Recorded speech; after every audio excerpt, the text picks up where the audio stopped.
오늘 같이 나누실 말씀은 구약성경 사무엘상 6장 17절부터 7장 2절 말씀까지 같이 보겠습니다. 사무엘상 6장 17절부터 7장 2절 말씀까지입니다. 우리 같이 한 목소리 읽겠습니다. 시작.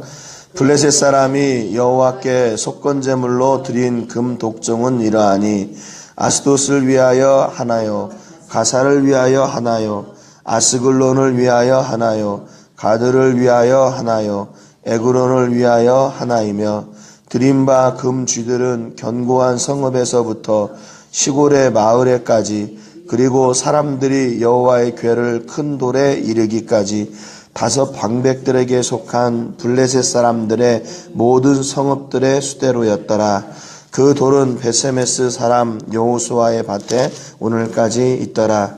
베세메스 사람들이 여호와의 궤를 들여다본 까닭에 그들을 치사 5만 70명을 죽이신지라. 여호와께서 백성을 쳐서 크게 살육하셨으므로 백성이 슬피 울었더라. 베세메스 사람들이 이르되 이 거룩하신 하나님 여호와 앞에 누가 능히 서리요, 그를 우리에게서 누구에게로 올라가시게 할까 하고 전령들을 기럇여아림 주민에게 보내어 이르되 블레셋 사람들이 여호와의 궤를 도로 가져왔으니 너희는 내려와서 그것을 너희에게로 옮겨가라.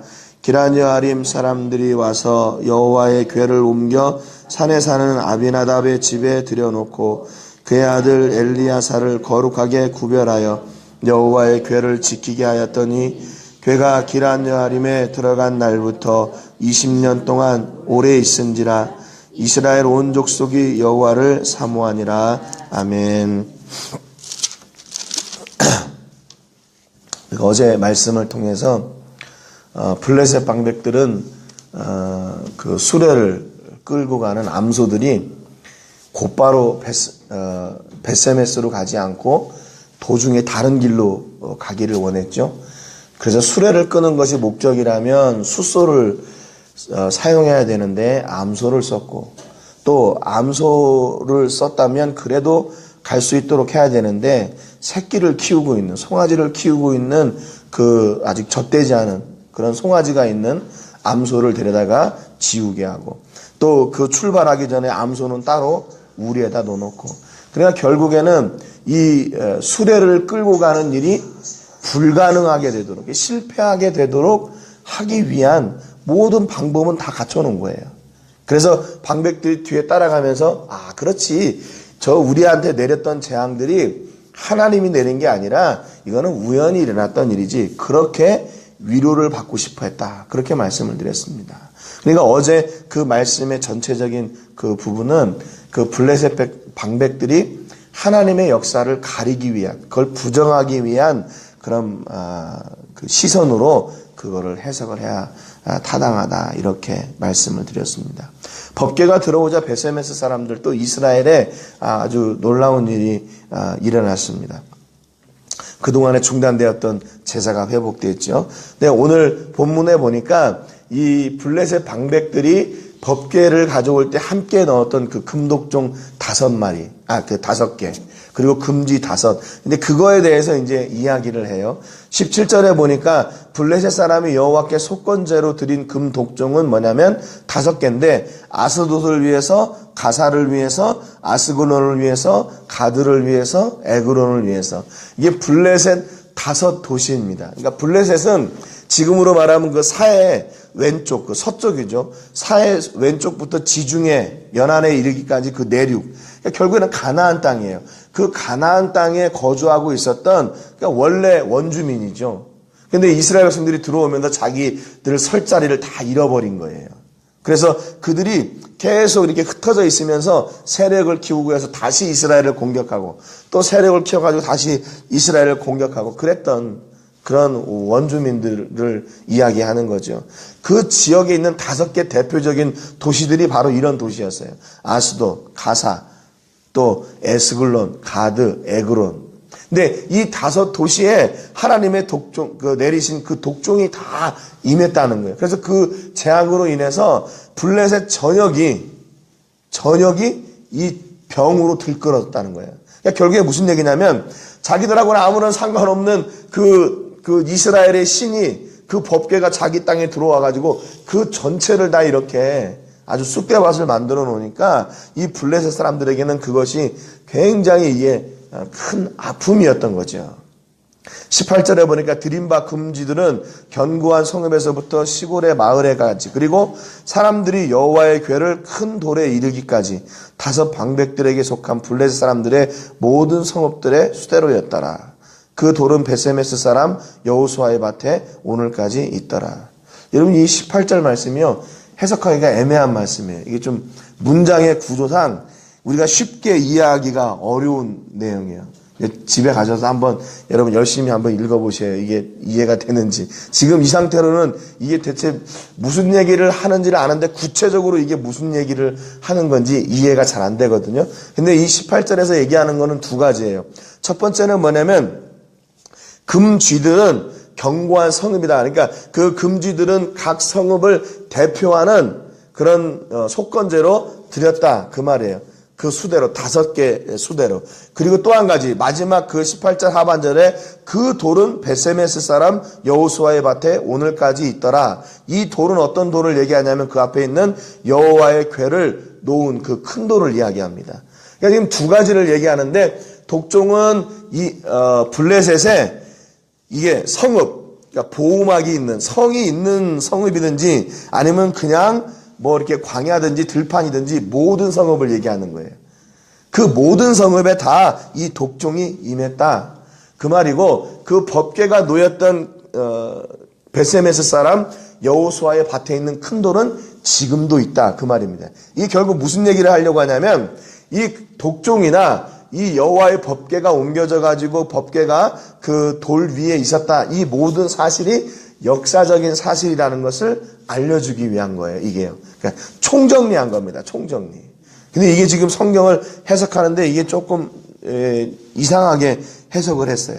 근데 이거를 다른 번역에서는 어떻게 번역을 했냐면 금쥐도 바쳤는데 그것은 요새화된 성읍과 성곽이 없는 마을 곧 5 통치자가 다스리던 블레셋의 모든 성읍의 수와 같았다. 이렇게 딱 먼저 해석을 했어요. 그리고 그 다음에 사람들이 주님의 궤를 올려놓았던 그 큰 바위, 곧 베세메스 사람 여호수아의 밭에 있던 그 큰 바위는 오늘까지도 거기에 그대로 있더라. 이렇게 번역을 했습니다. 이게 더 쉽게 와닿는 것 같아요. 지금 우리 번역은 이게 독종하고 법궤하고 막 섞여가지고 이렇게 나오거든요. 근데 이걸 정리를 하면 그런 뜻이에요. 그러니까 금쥐들 또 금독종 이런 그 대표로 드린 그것들이 왜 드렸냐? 그들이 당한 그 고통 때문에 드린 거다. 이렇게 성경이 기록을 하고 있습니다. 그러니까 그 방백들이 자기들에게 내렸던 그 금독종 또 그 재앙이 진짜로 그들은 하나님이 한 게 아니라는 것을 그렇게 밝히고 싶었어요. 증명하고 싶었어요. 그런데 그 일이 하나님이 하셨다는 것이 드러나게 되었다. 그 말입니다. 19절에 보니까 베세메스 사람들이 여호와의 궤를 들여다본 까닭에 그들을 치사 그랬습니다. 그런데 이 법궤를요 잘못 사용했어요. 잘못 사용했어요. 왜 그러냐면 그 안에 여호와의 궤를 들여다본 까닭에 그러거든요. 그러니까 법궤를 안을 들여다보려고 했어요. 이거 보면 안 되는 거거든요. 대제사장도 1년에 한 번씩 그 성소 안에 있는 지성소라는 곳에 이걸 놓고 그때 들어가서 한 번씩 속죄일에만 들어갈 수 있는. 그런데 이 베세메스 사람들이 이게 궁금한 거였어요. 처음에 13절에 그 암소가 끌고 들어올 때는 멀리서 봤잖아요. 그리고 그걸 기뻐했거든요. 근데 그거는 괜찮았어요. 근데 이거는 뭐냐면 그러니까 그 안을 뚜껑을 열고 그 안을 들여다본 거예요. 그러니까 그 얘기는 무슨 얘기냐면 하나님이 계시는 그것을 더럽혔다 그런 뜻이에요. 그러니까 여기서 보면 5만 70명을 죽이신지라 그러고 앞에 5만이라는 거를 이렇게 가로를 쳐놨는데 이게 왜 그러냐면 어떤 히브리 번역 성경에는 5만이란 말이 있고 또 어떤 히브리 번역 성경에는 5만이란 말이 없어요. 그래서 이제 이거를 가로를 쳐놓은 거예요. 그런데 이제 이게 맞냐 안 맞냐 그것보다는 우리가 예측컨대 당시의 인구 숫자나 인구 분포를 봤을 때 베세메스에 5만 명 이상 사람이 살 그런 도시가 아니에요. 베세메스 자체가. 그래서 이건 한 70명일 것이다. 이렇게 많은 사람들이 그렇게 추측을 합니다. 왜냐하면 당시에 그렇게 큰 도시가 아니었기 때문에. 그래서 이거는 그냥 뭐 이렇게 옮기는 과정에 의해 좀 잘못됐을 거다. 그렇게 생각을 하는 경우가 많습니다. 그래서 그런데 또 어떤 성경에는 5만이란 말이 있으니까 그것을 빼놓지 않고 그래도 이렇게 기록을 해놨어요. 아무튼 그 법궤를 그 안을 들여다보려고 했기 때문에 하나님께서 베세메스 사람들에게 진노하셨어요. 그래서 한 70명의 사람들이 죽게 됐습니다. 20절에 보니까 베세메스 사람들이 이르되 이 거룩하신 하나님 여호와 앞에 누가 능히 서리요 그를 우리에게서 누구에게로 올라가시게 할까. 그러니까 지금 똑같은 일이 또 벌어지는 거예요. 에그론에서도 그랬던 것처럼 가사에서도 그랬던 것처럼 하나님의 법궤 때문에 이게 계속해서 이게 문제가 생기니까 이거를 빨리 옮기자 그렇게 생각을 합니다. 빨리 옮기자. 그래 이게 여러분 같으면 어떨 것 같아요? 앞에서 여러 번 실수를 해가지고 그런 일이 또 일어났잖아요. 그러면 이제 그것을 그냥 없애버려요? 이거 좀 너무 이게 성급한 판단이 아니었나. 다시 이렇게 보면 안 되는 건데 봐서 죽었으니까 다음에는 안 보면 되잖아요. 그리고 그것을 관리를 잘 하면 되잖아요. 그런데 다른 그 법궤를 놓았던 지역, 그 법궤가 거쳐왔던 지역의 사람들처럼 그걸 다 거부하는 거예요. 그러니까 결국에는 우리가 여기 성경에는 법궤 옮기는 그 지역이 에그론, 가드, 아수도 이렇게 세 가지만 나오지만 5 방백들이 독종이나 금쥐를 들였던 그것을 보면 다른 도시에서도 역시 마찬가지로 그런 일이 있었던 거라는 것을 우리가 예측할 수가 있어요. 그러니까 저런 도시들에서 저렇게 했는데 우리는 이 법궤를 통해서 하나님께 예배하고 또 제사하고 이 법궤를 통해서 우리가 우리의 신앙을 다시 회복하면 된다. 그리고 법궤는 보면 안 돼. 너네 봤잖아? 그리고 다시 그걸 잘 섬기면 되는데 이 베세메스 사람들도 이거 안 되겠다. 이거 우리 다른 데로 또 옮기자. 그렇게 생각을 해요. 여러분 신앙생활 할 때 실패할 때도 있고 실수할 때도 있죠. 그렇잖아요. 우리가 인생을 살다 보면 왜 그런 일이 없어요. 근데 그것을 갖다가 어떤 끝이라고 생각하고 이건 끝났어. 이러면 안 돼. 완전히 포기하고 다시 도전하지 않고 그렇게 주저앉아 있고 낙심하고 그러면 안 된다 그 말입니다. 법궤를 통해서 그런 일이 일어났으면 그렇게 안 하면 돼. 다음에는 그렇게 안 하면 돼. 그리고 봐 이렇게 가지고 이렇게 잘못됐으니까 앞으로는 이렇게 가자. 그러면 되는 거거든요. 근데 이 베세메스 사람들이 안 돼요. 저기 블레셋에 있을 때도 이 법궤 때문에 문제가 많았어. 그러니까 우리가 이 법궤를 빨리 치워버리자. 이거는 법궤가 아니라 하나님의 임재의 상징이잖아요. 하나님이 임재의 상징이니까 그 하나님이 임재하시는 그 은혜를 우리가 거기서 누리면 되는데 그거를 거부하고 포기하는 겁니다. 그래가지고 21절에 어떻게 하냐면 기럇 여아림 사람들을 불러요. 이 기럇 여아림은 여기 베세메스하고 예루살렘 그 중간에 있는 도시예요. 그래서 한 14km, 15km 정도 떨어진 곳에 있는 곳인데 이게 산지입니다. 산지.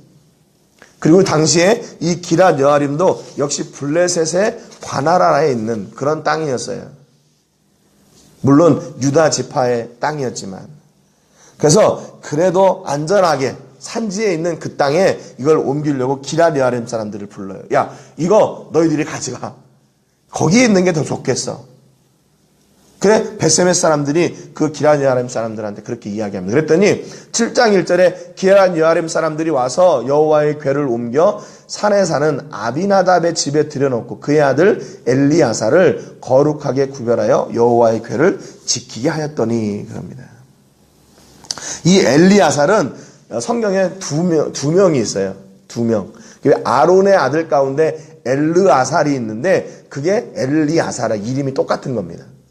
한글로는 이렇게 엘리아살, 엘르아살 그랬는데 히브리 말로 이름이 똑같아요. 이 두 아들이. 이게 동명이인인 거죠. 동명이인.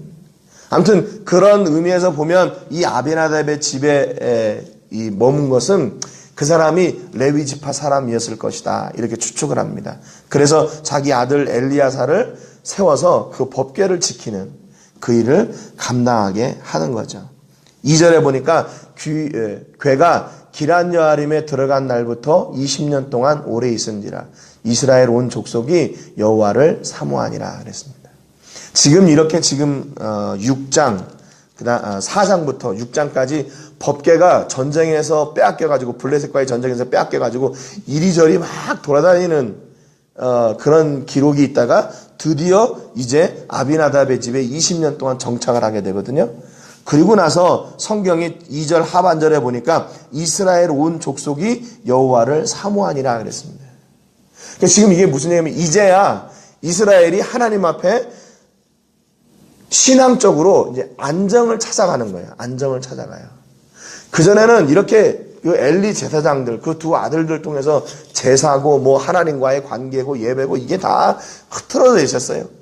그래가지고 그 법궤를 빼앗기고 7개월 동안 블레셋에 머물다가 베세메스로 와서 거기다가 또 일이 일어나니까 다시 기럇 여아림에서 20년 동안 있었어요.